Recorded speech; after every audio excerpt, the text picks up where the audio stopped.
제가 아침에 식사를 하는 중에 어떤 분 목사님 설교를 듣게 됐는데, 들으려고 들은 것이 아니라 사실 이제 제목이 좀 눈에 띄어가지고 보게 됐어요. 제목이 이렇더라고요. 예수 믿으면 선하게 살 수 있는가? 정확한지는 모르겠는데 하여튼 그런 제목이 눈에 띄어서 궁금해지더라고요. 예수 믿으면 선하게 살 수 있는가 없는가? 여러분들 생각은 어떤지 저도 좀 질문을 드리고 싶은데, 예수 믿으면 선하게 살 수 있을까요? 없을까요? 여러분들은 예수 믿고 나서 선하게 살고 있다고 생각하세요? 아니세요? 뭐 지금 답하실 필요는 없는데 이제 생각을 좀 해보자는 겁니다. 예수 믿는 사람들이 세상에서부터 이제 좋은 이야기를 못 듣는 이유 가운데 한 가지는 선하게 살지 못하기 때문입니다. 선하게 살았다면 뭐 예수 믿는 사람 다르다 이런 이야기를 우리가 듣는 것이 마땅한데, 이제 종종 욕을 먹는 이유 가운데 한 가지는 선하게 살지 못하기 때문이라고 하는 것 때문입니다. 그러면 예수를 믿으면 선하게 살아야 될 것 같은데, 오히려 이제 그런 것 때문에 사람들의 기대가 더 커졌다고 여겨지는데, 저는 선하게 살아야 되는데 선하게 살지 못하는 것, 이것이 맞는가라고 하는 이 질문을 해보는 겁니다. 이제 이 질문이 실은 이제 오늘 우리가 다루는 주제하고도 크게 다르지 않기 때문에 제가 서론에 지금 다시 말씀을 좀 드리는 건데요. 이 믿음이라고 하는 거, 예수를 믿는다는 이 믿음이 도대체 무엇이길래 예수를 믿으면 이제 선하게 살 수 있느냐 없느냐 하는 이제 질문까지 나올 정도가 됐어요. 제가 지난주에 강의를 하고 나서 이제 저녁 강의에 조금 이제 내용을 바꿔서 전달한 것 중에 한 가지가 뭐냐면, 우리의 구원이 믿음으로 말미암아 우리에게 주어지는 것, 절대 우리의 행위나 우리의 공로, 우리의 수고로 우리에게 임하는 것이 아니라는 것을 분명히 전달을 하기는 했는데, 이제 그런 식의 이 이해가 가지고 있는 문제는 뭐냐면, 그저 그러면 믿으면 된다라고 하는, 이게 이제 루터의 공로이면서 또한 루터의 실수라고도 이제 보는 건데요. 믿으면 된다라고 하는 이 생각만 가지고 있다 보니까 이 믿음이 행실로 드러나지 않습니다. 이 행실을 제가 이제 순종이라고 하는 표현을 사용을 했는데, 믿는다면 그 믿음의 증거는 행동으로 분명하게 나타나야 되거든요. 이제 그게 소위 말하는 믿음은 선하게 살아가는 삶으로 드러나야 됩니다. 그런데 이게 이제 믿음으로 구원을 받는다는 데만 계속 초점을 맞추다 보니까, 이것만 있으면 다 해결된다 생각하다 보니까, 지난주에 예를 든 대로 믿음 가진 아버지가 살기 힘들다고 이제 자식을 뭐 세상을 떠나게 만드는 그런 이제 큰 끔찍한 일들이 일어나는 거예요. 그러고 자기는 믿음을 가지고 있기 때문에 뭐 어쩔 수 없다 뭐 이런 식의 그냥 어설픈 변명을 하게 되죠. 그걸 가지고 우리가 선하다고 말 못하는 이유는, 상식적으로도 자식을 해야 하는 부모를 선하다고 말할 사람은 절대 없습니다. 그 사람이 믿음이 있던 없던 이건 분명히 악이라는 걸 우리가 알고 있는데, 그 믿음과 선이 따로 놀다 보니까 이제 그런 현상들이 나타난다라고 하는 거죠. 이제 그래서 우리가 로마서를 공부하면서 제가 여러분들에게 우리가 지난번에 보았던 11장까지로 복음이 끝나는 것이 아니라, 어떤 면에서는 12장부터가 더 중요해요. 왜냐하면 12장부터 우리에게 계속 알려주시는 건, 믿느냐, 믿는다면 어떻게 살아야 되는지 행실을 가르쳐주고, 그 행실 따라 순종할 때 이제 선을 이루어가는 겁니다.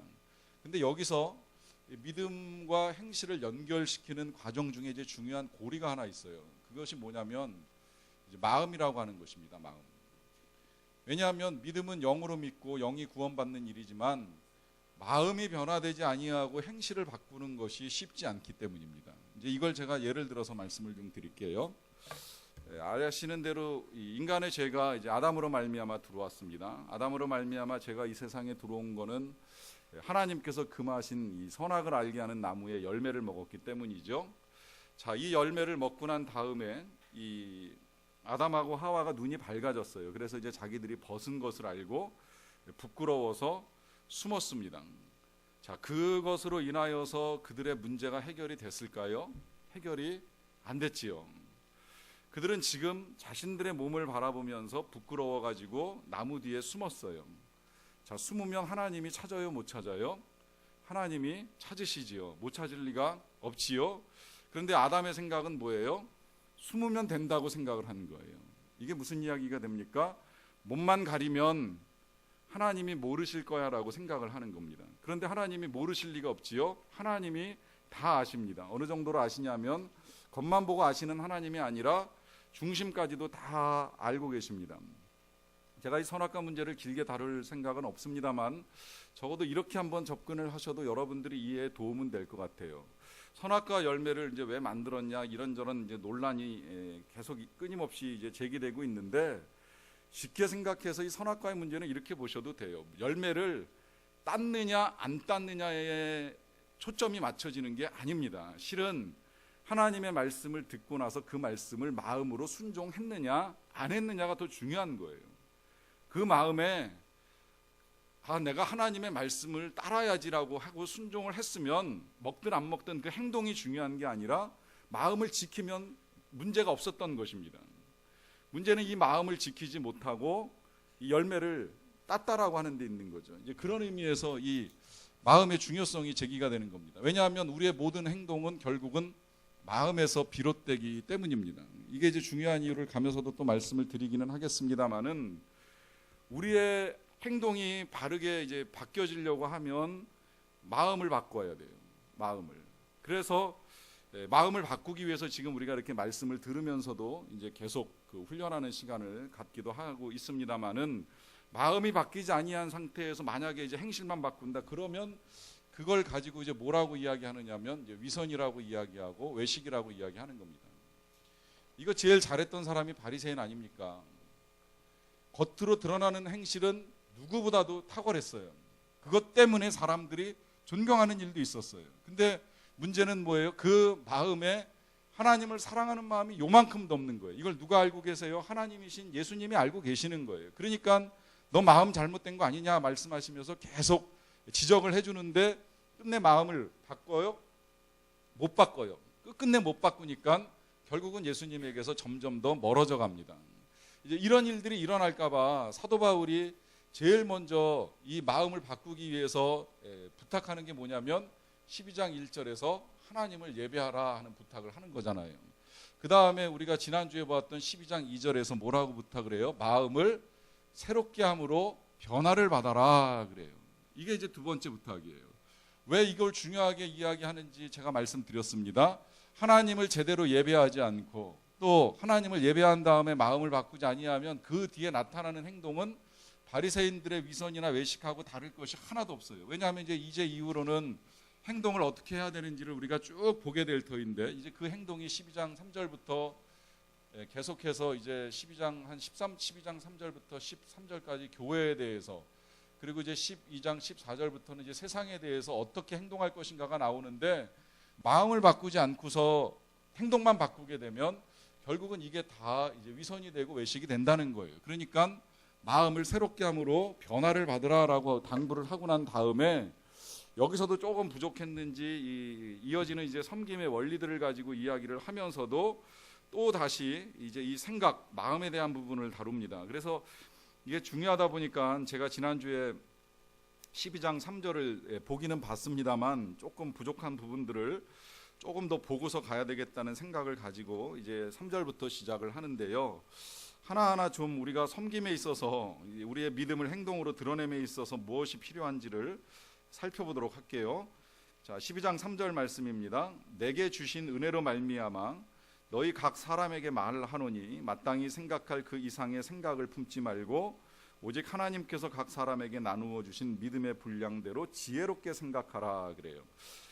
여기서 일단 내게 주신 은혜라고 하는 것도 다시 한번 풀고 가도 좋을 것 같은데, 내게 주신 은혜라고 하는 건 사도 바울이 그 로마서 12장 1절에서 다루고 있는 하나님의 자비하심이라고 보셔도 틀리진 않습니다. 뭐 하나님의 자비나 하나님의 은혜가 다르지 않기 때문에 하나님의 자비하심으로 이제 형제를 권한다 이렇게 그렇게 보셔도 되는데, 다만 이 자비 속에는 이제 두 가지가 포함이 됩니다. 하나는 구원의 은혜로 말미암아 이제 이 전하는 것이라고도 볼 수 있겠고요. 또 하나는 하나님께서 이 자기 자신을 이제 세우심에 대한 은혜를 가지고 고백한다고 보셔도 상관없어요. 어쨌든 사도 바울의 분명한 고백은 자기 자신이 은혜를 받았다라고 하는 것이고, 그 은혜로 이제 너희 각 사람 모두에게 이제 말을 하는데, 당부하기는 마땅히 생각할 그 이상의 생각을 품지 말고 하나님께서 나누어 주신 믿음의 분량대로 지혜롭게 생각하라 그래요. 이제 여기서 당부하는 것이 역시 지혜롭게 생각하라 하는 것입니다. 지혜롭게 생각하라. 이 마음을 바꾸라라고 하는 그것을 다시 한번 달리 표현한다면 저는 이 표현 그대로라고 생각을 해요. 지혜롭게 생각하라. 그러면 이 지혜롭게 생각한다라고 하는 것이 이제 도대체 뭔가 하는 걸 우리가 좀 알아야 되는데요. 원어를 그냥 그대로 풀이하면 좀 냉철한 판단이라고도 번역이 되고 또 건강한 판단이라고도 번역이 되는데, 조금 더 이제 생각을 해봐야 돼요. 그럼 뭐가 냉철한 것이고 뭐가 건강한 것인가 이제 질문을 해야 되는데요. 일단 이게 이제 구분해서 좀 보면 쉽습니다.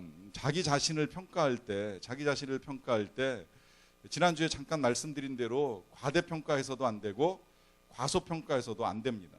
과대평가한다라고 하는 것은 내가 요만큼의 사람인데 이만큼의 사람인 것처럼 보이고 싶어하는 생각을 가지고 보면 안 된다는 거예요. 이게 이제 자칫하면 어떤 현상을 나타내게 되냐면 우월감을 야기합니다. 이 우월감은 항상 교만함으로 빠질 수 있는 가능성이 아주 큽니다. 그렇게 되면 어떤 현상이 나타나게 되면 다른 사람을 무시하게 되죠. 다른 사람을 무시하게 되면 절대 공동체에서 함께 섬길 수가 없습니다. 이게 지금 한 몸으로 섬기라라고 하는 큰 주제하에 말씀하고 계시는 것이기 때문에 이제 이 생각에서부터 지금 출발이 되는 거예요. 거꾸로 과소평가하게 되면 이제 반대로 열등감에 빠지는 건 아시겠죠? 열등감에 빠지게 되면 이 겸손하면 그건 굉장히 좋은 덕목이에요. 예수님의 덕목이기 때문에 상관이 없는데, 열등감은 사람을 겸손하게 만드는 것이 아니라 둘 중에 하나로 갑니다. 비굴하게 만들거나 아니면 우울하게 만듭니다.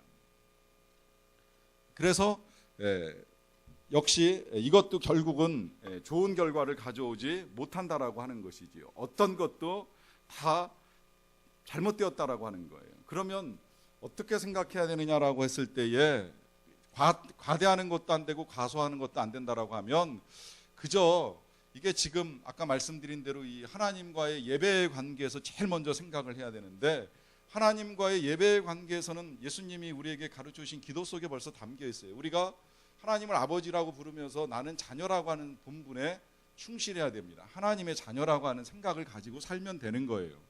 거기에 이제 조금 더 발전을 시킨다라고 하면 하나님의 구원이 필요한 죄인이라고 하는 사실 정도 인정하면 교만해지지 않고 겸손해질 수 있어요.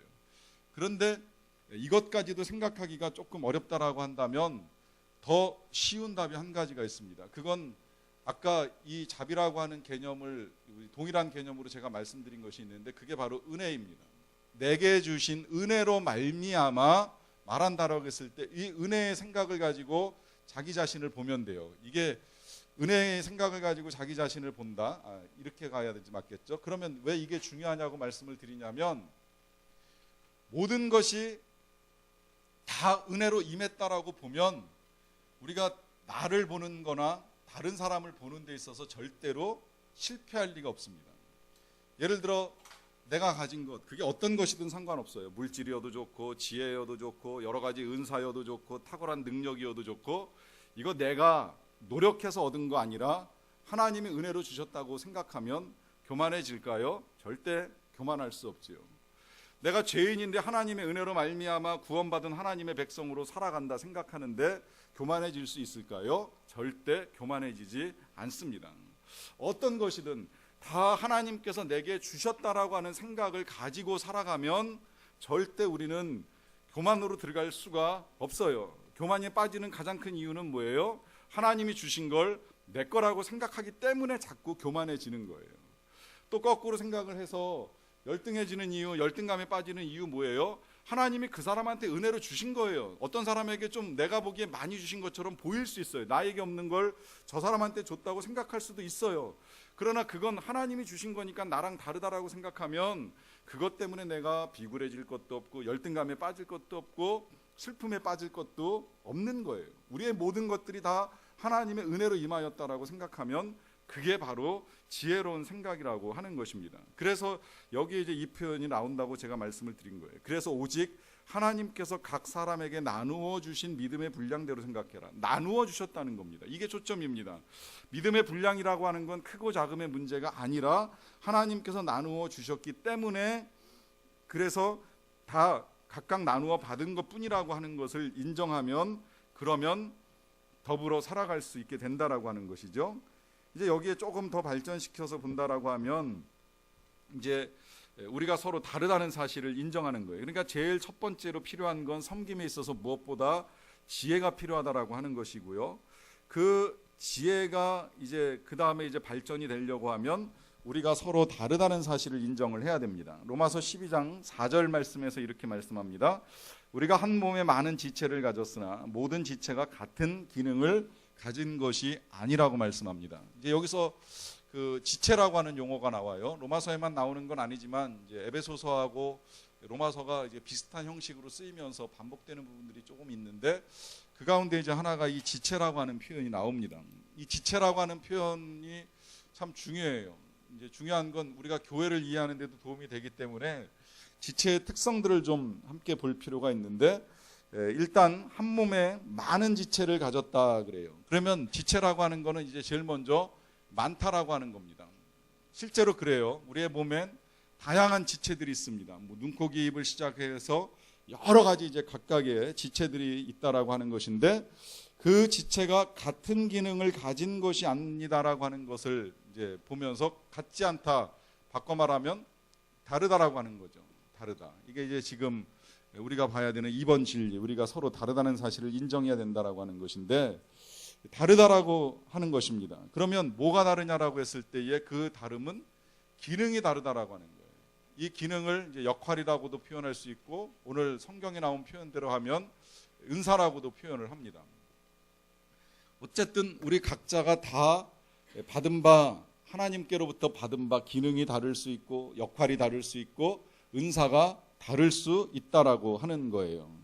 그러나 중요한 건 다르다라고 하는 것인데 이 다르기 때문에 그것의 가치가 다른가? 아니라는 것이죠. 그 가치들은 다 똑같이 귀하다라고 하는 것입니다. 왜? 어떤 것도 우리 몸에 있어서 불필요한 것이 단 하나도 없는 것처럼 우리가 다 교회 안에서는 다 귀하다라고 하는 거예요. 여러분 이건 정말 틀림이 없습니다. 교회 안에서는 귀하지 아니한 사람이 한 사람도 없습니다. 물론 교회는 다양한 사람이 모여요. 모이다 보니까 이제 다양한 특색들이 나타나는데 다양한 특색들이 나타난다라고 해서 불필요한 사람은 한 사람도 없습니다. 저는 뭐 감사하게도 이제 우리 교회가 이 다음 세대를 세우는 교회라고 하는 비전을 가지고 나름 그냥 다음 세대에 투자할 수 있는 만큼 이제 투자를 한다고 생각을 하고는 있어요. 우리 교회가 건축을 할 때도 여러 가지 기도 제목들이 있었는데 그 기도 제목들 가운데에 있었던 기도 제목 중에 한 가지가 뭐냐면 교회가 건축을 하는 동안에 다음 세대와 선교사님들을 위한 예산이 축소되지 않도록 해달라고 하는 이제 기도를 드려왔어요. 그만큼 이제 그냥 중요하게 생각했고 우리의 비전이라고 생각했기 때문입니다. 그런데 이제 이런 문제 제기를 하는 이유 가운데 한 가지가 뭐냐면 지금 좀 덜하다라고 생각을 하는데 한때 교회에서 어린 자녀들이 소홀히 여김을 받았던 적이 있습니다. 이제 이걸 구체적으로 그냥 이해하기 쉽게 표현하자면 소모부서라는 거예요.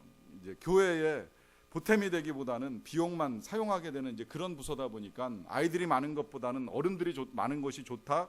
이제 이런 생각을 가지고 살아가는 사람들이 생겨나게 된 것이지요.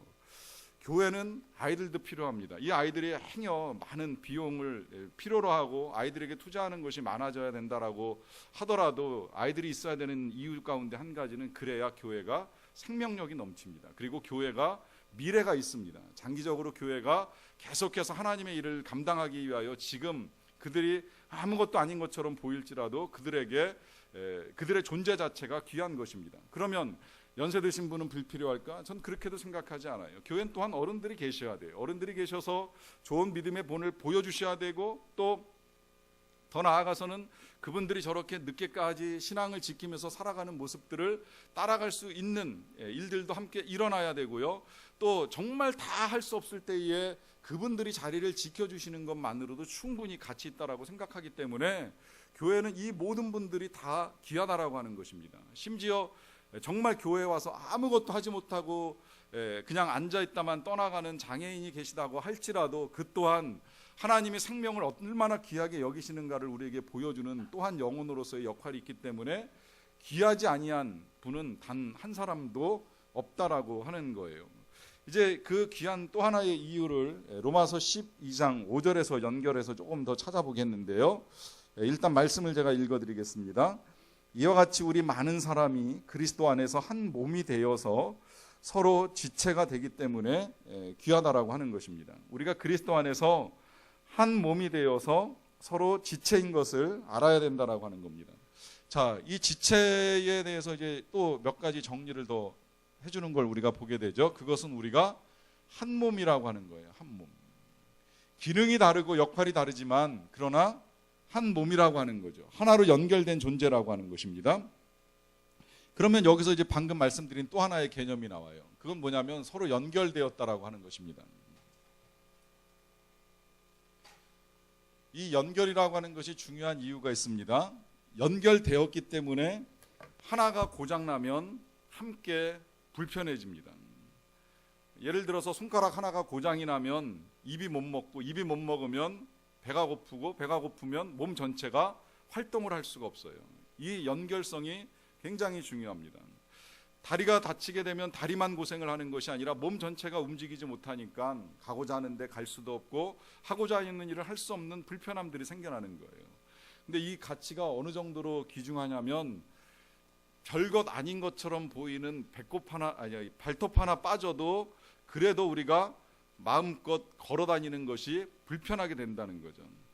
여러분, 우리가 생각할 때 별것 아닌 것처럼, 제가 다 귀하다라고 이제 이런 표현을 사용을 했는데, 별것 아닌 것처럼 보이는 것이 더 귀하게 여김 받아야 되는 건 이제 발톱 같은 거, 맹장 같은 거, 이런 거 하나만 보더라도 이제 더 확실하게 이제 드러나는 거예요. 옛날엔 이런 것들의 기능을 잘 몰랐어요. 발톱, 손톱 왜 있어야 되는가. 근데 발톱, 새끼 발톱 하나라도 빠지면 걷는 것도 힘들지만 실상은 발톱이 없으면 우리가 몸을 지탱하고 서 있는 것도 편안하게 되지 않는다는 겁니다. 맹장이 별것 아닌 것처럼 보이지만 우리의 장기가 좌우 대칭으로 만들어진 것이 아니기 때문에 몸의 균형을 유지하기 위하여 그 작은 것 하나가 큰 힘을 발휘해주고 있다라고 하는 거예요. 이것이 물론 떨어져도 죽는 건 아니지만 어쨌든 하나 떨어져 나가게 되면 그만큼 몸의 균형을 잡고 살아가는 것이 그만큼 어려워질 수 있다라고 하는 것입니다. 이제 그런 면에서 이 모든 것들이 연결된 중요성을 가지고 있다라고 하는 거죠. 그 연결 가운데 이제 가장 중요한 것이 지금 성경에서 표현하기를 그리스도의 몸이라 그래요. 그러면 거꾸로 말씀드리면 그리스도가 머리라고 하는 것입니다. 예수 그리스도가 머리로 연결되어 있다는 의미입니다. 예수 그리스도가 머리라고 하는 것의 의미의 중요성은 일단 예수 그리스도의 통치를 받아야 된다라고 하는 것입니다. 교회는 오직 예수 그리스도의 통치, 하나님의 통치를 받을 때라야 건강하게 된다라고 하는 의미도 될 수 있겠고요. 그 다음에 또 하나, 교회는 함께 공동의 목적을 가지고 갈 수 있다라고 하는 의미도 되는 겁니다. 예수 그리스도께서 원하시는 목적을 향하여 나아가는 교회 공동체가 되어야 한다라고 하는 거예요. 이제 그런 의미에서 그리스도의 몸이라고 교회를 표현하고 또 그리스도는 교회의 머리라고 하는 표현을 사용을 합니다. 그리고 이제 여기에 더하여서 교회가 이제 이 몸이라고 하는 표현, 이제 이걸 다 묶어 가지고서 이 한 몸이라고 하는 표현을 사용하는 또 하나의 이유가 있다면 이것이 생명체라고 하는 거예요. 그래서 교회는 통상 원래는 조직이라고 하는 용어를 사용하지 않고 유기체라고 하는 용어를 사용을 합니다. 그 이유는 교회 공동체 안에 하나님께서 주신 생명이 담겨 있기 때문입니다. 그래서 그 생명을 가지고 성장하고 또 성숙하고 그러고 주님의 목적에 합당하게 갈 수 있도록 해 주신 것이죠. 이와 같은 섬김을 해 나가도록 하나님께서 저와 여러분들 모두를 다 한 몸으로 불러 주셨다라고 하는 것입니다. 이제 그렇다면 이제 한 몸으로 섬기는데 이제 몇 가지 하나님께서 은사를 주셨는데 이 성경에는 이제 은사가 한 27가지 정도가 나와요. 근데 이제 오늘 본문에서는 그 은사들을 다 다루지는 않고요. 로마서는 한 6, 7가지 정도의 이제 은사를 가지고 이야기합니다. 이 은사를 이야기하면 얘기가 확장되기 때문에 오늘은 그 로마서 12장에서 이제 제시된 은사만을 가지고 여러분들에게 말씀을 드리기는 할 터인데요. 그런데 이제 그 은사를 가지고 섬길 때에 어떻게 섬겨야 되느냐라고 하는 것을 보는데 초점을 좀 맞춰주셨으면 좋겠습니다. 그래서 제일 처음에 이제 로마서 12장 6절에 예언의 은사를 받은 자에게 당부하는데요. 우리에게 주신 은혜대로 받은 은사가 각각 다르니 혹 예언이면 믿음의 분수대로 이제 하라고 당부를 하십니다. 자, 제일 먼저 이제 제시되는 은사는 예언의 은사입니다. 그 예언이라고 하는 은사가 어떻게 보면 많은 분들이 관심을 가진 은사라고도 볼 수 있겠는데요. 저도 그 개척을 하기 전에 이제 예언 은사 사역을 하시는 분이 예언 은사에 대해서 이렇게 좀 알려주는 일이 있으셔가지고 이제 거기 가서 이제 조금 배우고 이걸 좀 더 알 수 있는 기회를 가지기는 했었는데, 사실은 좀 다루기가 조심스럽고 또 어려운 주제라고는 할 수 있는데, 여러분들이 최소한 알아야 될 것들을 오늘 조금 알려드리는 선에서 말씀을 드릴게요. 예언이라고 하는 이 단어가 이 프로펫, 이제 이건 선지자라고도 볼 수 있고, 뭐 프로페사이, 프로페시, 예언하다, 예언이라고 하는 명사로 하던 간에 어떤 것이든지 간에 이제 어근은 똑같습니다. 접두어 프로와 그 다음에 펫이라고 하는 단어에서 왔는데, 말하다라고 하는 것이고 그 다음에 앞이라고 하는 접두어에서 합쳐져 가지고 만들어진 단어입니다. 이건 헬라어도 똑같아요. 헬라어도 프로페테우스 그래가지고 페테우스 말하다 더하기 프로 앞이라고 하는 이제 접두어를 붙였습니다. 근데 문제는 이 프로라고 하는 이 접두어가 늘 문제인데요. 이 프로라고 하는 접두어는 시간적으로만 사용되는 접두어가 아니라 공간적으로도 사용되는 접두어입니다.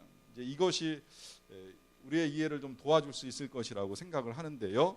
시간적으로 접두어로 사용하게 되면 앞서 말하다이기 때문에 이제 앞일을 알려준다라고 하는 우리의 일반적인 이해하고 크게 다르진 않습니다. 그러나 공간적으로 말한다라고 앞에서 말한다라고 했을 때의 이 앞이라고 하는 의미는 지금 이와 같이 여러분들 앞에 나와서 하나님의 말씀을 전달하는 이런 의미로 사용이 되는 겁니다. 이제 그렇기 때문에 이 과거에 이제 프로페테우스라고 하는 이 헬라어가 선지자라고 사용이 됐는데, 이 선지자가 그냥 단순히 하나님의 일, 하나님의 앞일만을 말씀하는 선지자가 아니라 과거 일도 많이 말씀하세요. 우리가 지금도 에스겔서 묵상하고 있습니다만 그 에스겔서뿐만이 아니라 앞서 봤던 뭐 이사야나 예레미야나 앞으로 일어날 일만 가지고 말하는 것이 아니라 과거 이스라엘 백성들이 어떤 일을 했었는지, 무엇 때문에 이런 일을 겪는지에 대해서 이야기를 같이 하고 있습니다.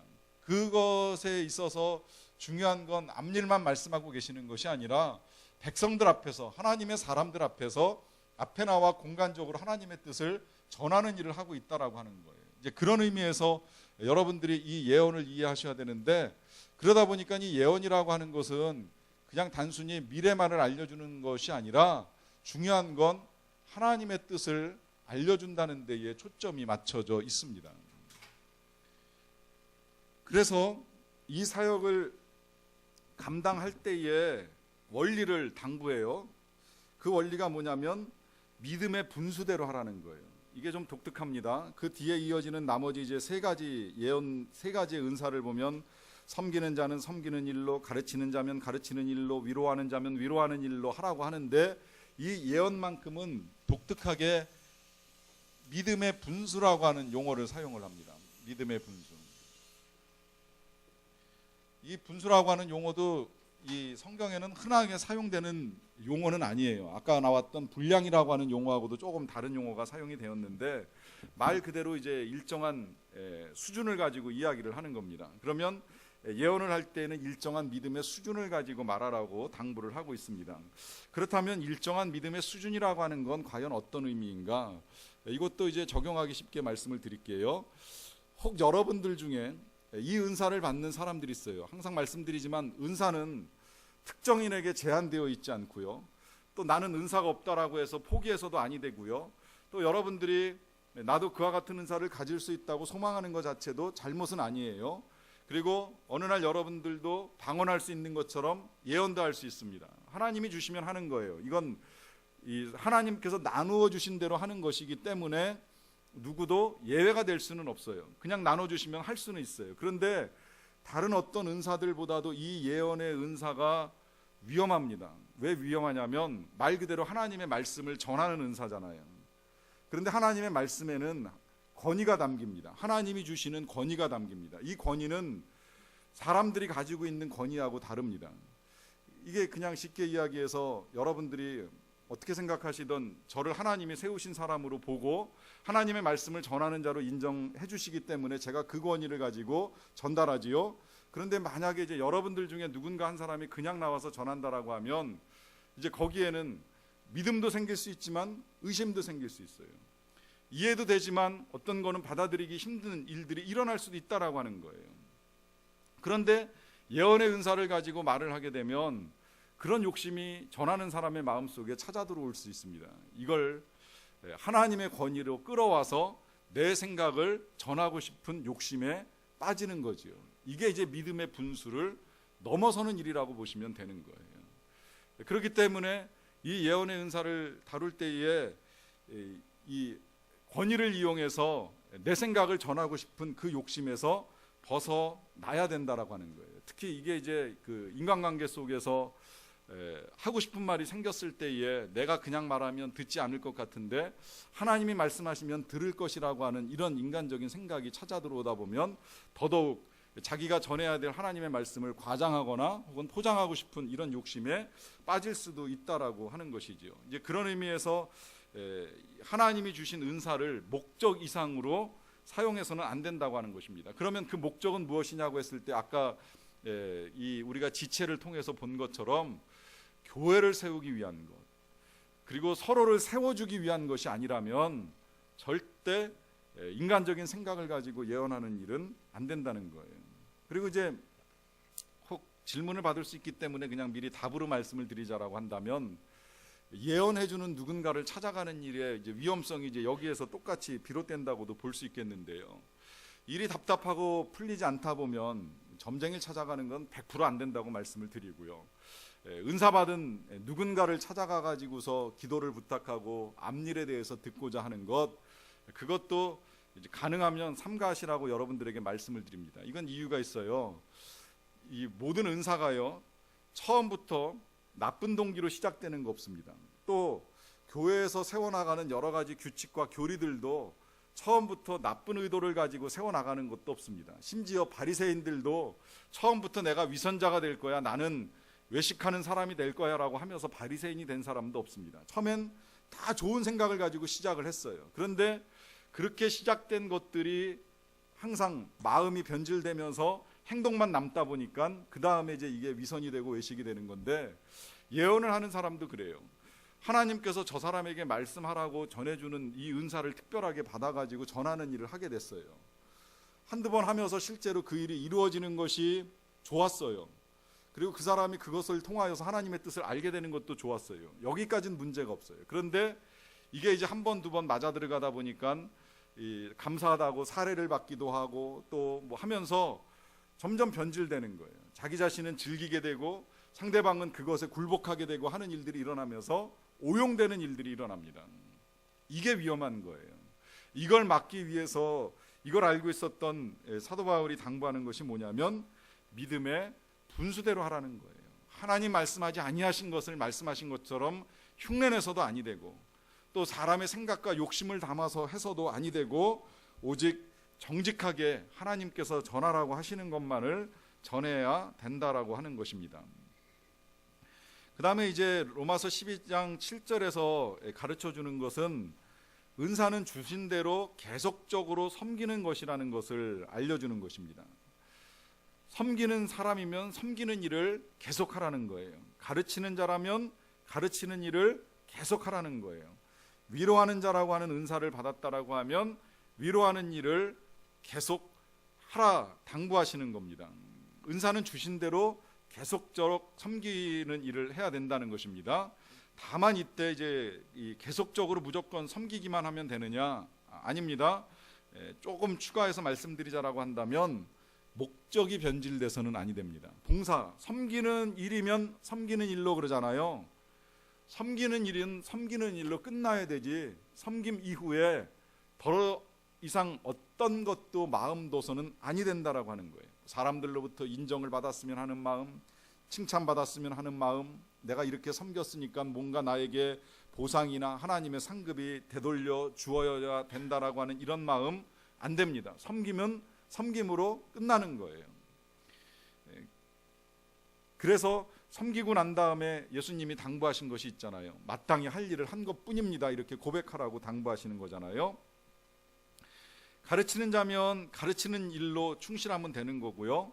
위로하는 자면 위로하는 일로 해야 되는데 이 위로에도 때로는 지혜가 필요합니다. 여러분, 만약에 누군가를 위로하는 일을 해야 되는 상황에 놓이게 되었다라고 하면 꼭 한 번씩 하나님께 지혜를 구하고 나아가세요. 위로한답시고 병원에 갔다가 병에 대한 이야기 다 듣고 난 다음에 내가 아는데 그 병은 2달 이상 가기 힘들다 이렇게 말하면서 위로 아닌 위로를 하고 오히려 낭망시키는 은사를 바라는 일들이 종종 있는데 안 된다는 거예요. 여러분, 위로로 끝나야지 위로 아닌 위로를 하려고 해서는 안 된다는 거죠. 그 다음에 이제 구제하는 자는 성실함으로 하라고 당부를 합니다. 이 구제부터는 조금씩 달라져요. 뭐가 달라지냐면 요구하는 것이 있어요. 은사 이상으로 잘 섬기기 위한 노력을 요구합니다. 그냥 은사만큼 섬기면 안 되고 몇 가지의 노력이 필요한데 그 첫 번째로 구제하는 자에게 성실함을 요구합니다. 왜 그럴까요? 구제하는 자가 성실하지 않으면 구제받는 사람이 힘이 듭니다. 여러 가지 구제 방법들이 있을 수 있는데 예를 들어서 이제 가장 일반적이고 쉬운 구제 가운데 한 가지는 일정하게 이 구제하는 기관에 이제 헌금을 보내는 일이 있어요. 바퍼라든지 컴패션이라든지 월드비전이라든지 위드 그린 하여튼 여러 가지가 있어. 어린이 재단이든지 다 좋아요. 그런데 보내는 입장에서 이걸 성실하게 안 보내면 받는 입장에서는 왔다 안 왔다 왔다 안 왔다 그러면 구제 받는 입장에서는 굉장히 불편해지는 거예요. 이게 그냥 나은 사람 안 보내면 그 기관에서 어떻게 하겠지가 아니라 실상은 한 아이가 달달이 받아야 될 구제를 받지 못하는 일들도 있으니까 그러면 안 된다는 거죠. 한번 구제하기로 결정을 했으면 꾸준하게 해나갈 것을 당부를 하는 겁니다. 그 다음에 다스리는 자에게는 부지런함을 요구하는데 다스리는 사람이 게으른 건 확실하게 덕목이 안 되고요. 여기서 다스리는 건 1차적으로는 교회를 다스리는 책임을 맡은 이제 저에게 가장 중요한 덕목이라고 생각을 하고요. 그 외에도 만약에 여러분들이 한 가정을 다스리는 자로 자녀들을 잘 다스리기를 원한다면 여러분들에게도 역시 요구되는 건 부지런함입니다. 내가 게으른 상태에서 아이 보고 부지런해라. 내가 하지 못하는 일을 가지고 아이에게 요구하는 건 절대 본이 되지도 않고 덕이 되지도 않습니다. 이제 그러하기 때문에 다스리는 일을 한다라고 하면 부지런함이 필요한 것이고요. 그 다음에 이제 마지막으로 또 하나 이제 당부하는 것이 긍휼을 베푸는 자는 즐거움으로 하라라고 하는 당부를 합니다. 긍휼을 베푸는 자는 즐거움으로 하라. 이것도 우리가 빠질 수 있는 함정을 정확하게 지금 잘 지적을 해주는 거예요. 이 긍휼이라고 하는 거는 은사의 사역 중에서 어떻게 보면 가장 아름다운 사역이라고 생각을 합니다. 그런데 긍휼 베푸는 사역을 해보신 분들은 아시겠지만 이것 또한 하다 보면요 매너리즘에 빠져가지고 사람을 지치게 할 때가 있어요. 저도 한때 이제 양평에 있는 노숙자 쉼터를 이제 한 달에 한 번씩 이렇게 가가지고 노숙자들과 함께 예배를 드리고 이제 그들 생일 축하하는 행사를 해주고 그 다음에 이제 같이 식사하고 하는 일을 이렇게 달달이 했던 적이 있는데 처음에 이제 몇 분 권사님이 이제 같이 가서 설교를 해달라고 하는 부탁을 받고 기쁜 마음으로 이제 그 일을 했어요. 그 일에 이제 몇몇 사람들이 더 참여를 하면서 함께 이제 즐거운 마음으로 이제 꾸준히 하다가 제가 담당하고 있는 교구가 이제 바뀌다 보니까 이제 그 교구 담당하는 목사님에게 이제 넘겨드리고 이제 저는 이제 그 일을 중단하게 됐는데 그러고 이제 한 1년 정도 이제 진행하다가 이제 그 사역이 이제 끝났다라고 하는 이제 말씀을 듣게 됐어요. 이런 과정 중에 이제 그 생각하는 것이 뭐냐면 좋은 뜻으로 생각했던 것도 하다 보면 지칠 수 있고 힘들 수 있다라고 하는 겁니다. 특히요 이 구제 사역이 이런 일도 일어나요. 이제 선교지에 가게 되면 긍휼을 베푸는 사역 가운데 한 가지가 준비해 간 것들을 나눠주는 일들이 있을 수가 있습니다. 그런데 나눠줄 때 처음에는 기쁜 마음으로 나눠줘요. 이제 아이들을 모아놓고 예를 들어 사탕 한 보따리를 꺼내놓고 자 이제 사탕 먹자 그러고 이제 아이들을 불러요. 그러면 아이들이 몰려듭니다. 그런데 이 몰려들 때 아이들이 우리가 생각하는 것처럼 질서 있게 몰려들어 가지고 줄을 쫙 서주면 좋겠는데 그냥 진짜 벌떼처럼 모여들어 가지고 막 아우성을 치면서 달라고 정도 하는 것이 아니라 이 손을 내밀어 가지고 사탕을 뺏어가는 아이들이 있을 정도가 이제 되는 일이 일어나요. 어젠가 그저께 왜 중국에서 행사하는데 두부를 500kg짜리 대형 두부를 만들어 가지고 행사장에 온 사람들이 이렇게 잘라 가지고 이제 주려고 했는데 사람들이 무질서하게 몰려들어 가지고 손으로 막 두부를 떠가고 막 이러니까 그 행사를 주관하던 사장이 들고 있던 칼을 가지고 휘두르면서 손대지 말라고 했던 이제 일이 있었다라고 하는데, 그 일을 좋게는 생각 안 하는데 그 마음이 어떤 땐 이해가 될 때가 있어요. 구제를 좋은 마음으로 하려고 그러는데 구제받는 사람이 질서 있게 대응하지 아니하면 좋은 마음이 사라집니다. 그런데 만약에 우리가 그런 좋은 일을 하면서 그런 마음이 사라졌다라고 해가지고 그 자리에서 노여워하거나 그 자리에 온 사람들을 업신여기거나 긍휼히 여기는 마음이 없이 한다라고 하면 그 사람들은 얼마나 또한 상처를 받겠느냐라고 하는 거예요. 이제 그러다 보니까 긍휼을 베풀려고 한다면 즐거움으로 하라는 거예요. 기쁨으로 하라는 거예요. 결국 이와 같은 일련의 과정들을 통하여서 당부하고 있는 것이 뭐예요? 마음을 다스리라는 겁니다. 마음을 다스리지 않고 행동만 가지고서는 안 된다는 거예요. 그러면 이 마음 어떻게 다스릴 것인가?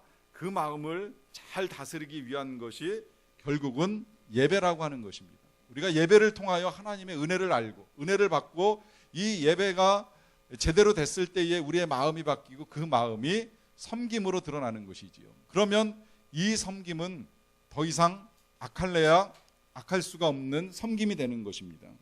그렇게 되면 우리 그리스도인들도 선하게 살아갈 수 있게 되는 것입니다. 결국 선의 능력은 예배로부터 비롯되기에 예배를 통해서 마음을 바꾸고 바뀌어진 마음을 가지고 아름답게 섬김으로 하나님께 영광을 올려드릴 수가 있는 것입니다. 이렇게 섬기는 저와 여러분들이 되시기를 간절히 축원합니다. 우리 같이 찬양하고 기도하겠습니다.